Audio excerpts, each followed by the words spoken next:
Hey again, this is our video solution to problem 7 from Superquiz 2. This problem, although it doesn't scream Bézout's lemma, is actually a key step in the proof of Bézout's lemma, at least the proof that we gave in class. So here we're starting with a couple of integers a and b, which we assume are not both 0. If they're both 0, then the set down below is not going to be terribly interesting. So we're looking at two integers a and b, not both 0, and we look at this set of positive integers, which are z linear combinations of a and b. All right, so anything of the form a times z plus b times z, and which is also positive. On the right-hand side, you'll notice I've written this out in what's called set builder notation. It's good to go through this just a little bit once in a while, right? Everything on the left side is the form of the element, right? This is what elements in here look like. It looks like a times some x plus b times some y. And then what are x and y, you might ask, right? Well, that you're looking for conditions, and that always goes on the other side of this bar, right, in the middle. So x and y are integers, and then because this is supposed to be some positive set of integers, we put the extra condition that ax plus by is greater than 0.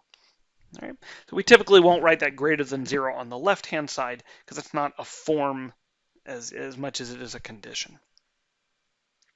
Okay, now what's the problem? Well, we want to prove that if we have two elements of this positive linear combination of A and B set, so let's call those R and S, such that their difference is also a positive number, then their difference is still a positive linear combination of A and B.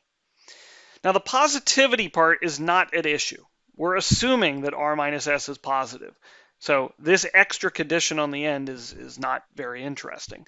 What is interesting is that R minus S is still a Z linear combination of A and B.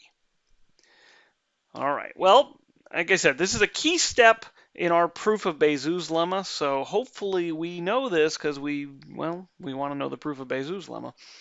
So what do we know? Well, if R and S are both in this set, then we know, since R and S are in AZ plus BZ positive, there exist integers. Okay, so R is in here, so let's see. Let's get a, I don't know, how about a, gosh, we need letters. How about an alpha and a beta in Z, such that R is equal to A times alpha plus B times beta. And there exist gamma and delta in Z, such that S is equal to A times gamma plus B times delta. Okay, but we're not actually interested in R and S specifically. We're really interested in their difference. Thus, R minus S is equal to, well, we just have to subtract these. If I subtract, we'll notice A shows up in both terms, both of the first terms, and B shows up in both of the second, so I can actually factor.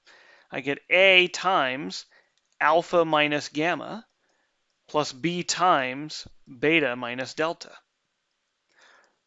Now, alpha, beta, gamma, delta, they're all integers. So when I subtract them, I still get integers. So alpha minus gamma is an integer. Beta minus delta is an integer. And so this number is of the form A times an integer plus B times an integer. So this is in the set AZ plus BZ. And because R minus S was assumed to be positive, it'll even be in the AZ plus BZ positive set. And that's all we needed to show. That's not so bad at all.